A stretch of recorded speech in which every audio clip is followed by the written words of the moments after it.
Welcome back to my Pokemon Horizons review series. Today we're diving into episode 77 where we make our first trip to the Johto region in Horizons. That's right, we're headed to the land of nostalgia, incredible Pokemon, and wait for it, the legendary hero Pokemon Entei. So let's see what Johto has in store for us, and I hope you all enjoy. So after some advice from former Rising Volt Tackler member Sadeo, we learn that Entei was spotted near Olivine City, and as we know, the Rising Volt Tackler's own ship, the Brave Asagi, also called the Brave Olivine in the dub, gets its origins from this very city. I was hyped to see Olivine again, but I'll admit the city doesn't look much like the one we've seen in the previous anime. Sure, there's the iconic lighthouse at the start of the episode, but that's about it. No gym, no Ampharos, and no Steelix shenanigans. Instead, this episode is focusing on Ludlow, the man, the myth, the legend. So as we know, the Brave Asagi was named after Ludlow's hometown, before being turned into an aircraft. Or at least that's what he claims, as he keeps saying that every town that he's been to is his hometown. So he was still pretty cryptic as to whether he was actually born here or not. The dude is just a mystery all the time. But the real comedy gold comes from Ludlow wandering around Olivine, reminiscing about places that don't exist anymore. Here's where the bookstore used to be, he says, only to find it replaced with something else, showing how much change the city has gone through since he was last here. They do end up stopping for some Moo Moo milk, which was a cool reference, and we do see a bunch of Johto Pokemon throughout the episode. But other than that, there was not a crazy amount to do with actual Olivine itself or Johto.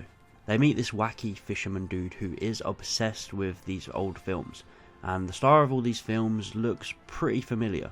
An old actor called Ginjiro, who stars in all of these films alongside his Sharpedo. The scene had to be one of the funniest in all of Horizons, the way that this guy is just going through all of these films. It starts off with these action films like Ginjiro takes on a man-eating Sharpedo, and it slowly turns into different genres like romance and sports. But literally every film just ends with versus Sharpedo, and it was hilarious. And Liko reaction to all of this nonsense just makes it even funnier. But obviously we all know that the famous actor is Ludlow, but Ludlow doesn't like to give anything away. I'm just wondering, how many secret identities does this dude have? He's Mighty G, he's Ginjiro, a famous actor, and I'm pretty sure there's going to be more now. But as this fisherman guy is a super fan, he gives them a bit of a tour, takes them out to these Whirlpool Rocks where Ginjiro apparently filmed his first big movie alongside Sharpedo. And of course the Whirlpools are going to cause some sort of commotion down the line. And this is where we had this whole B plot going on with Murdoch. He stayed behind on the ship to try and cook up one of the Olivine special dishes. But the 3 Tatsugiri that are now on the ship kept going missing and running off with Murdoch's bowl.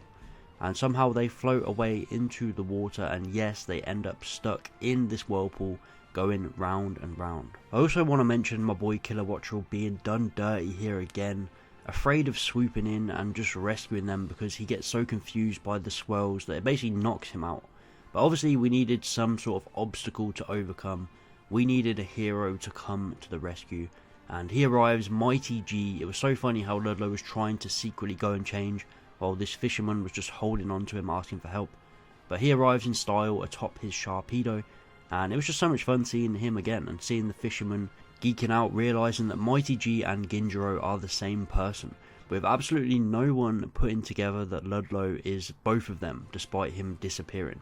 But he saves the day once again, gives everyone some wise words, and then dips out as usual.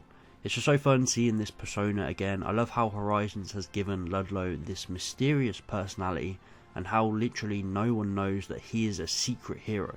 He also says he's struggling to even last 3 minutes now. Clearly the design and the character were inspired by All Might. I think this is something even All Might used to say. He had a timer on how long he could change into his hero mode. It's going to be hilarious when people eventually find out about this. And surprise surprise, the fisherman knows some sightings about Entei, and it was spotted around the Rock Archipelago. So we have our next lead, but overall what a blast this episode was. So much fun. Mighty G is such a hilarious addition to this series, and I'm just looking forward to seeing him again. I love going back to Johto. Would have maybe liked a bit more from the city itself, but it was fine. The episode was all about Ludlow, and I'm really happy we're getting more Rising Volt Tackler development. Last week we got Molly, this week Ludlow, and even a bit more for Murdoch in this one as well. So it's been really fun, and overall I'm going to give this episode a 8 out of 10. Let me know your thoughts. What is your rating out of 10? Please let me know in the comments, and please like and subscribe if you enjoyed, and I'll see you next time.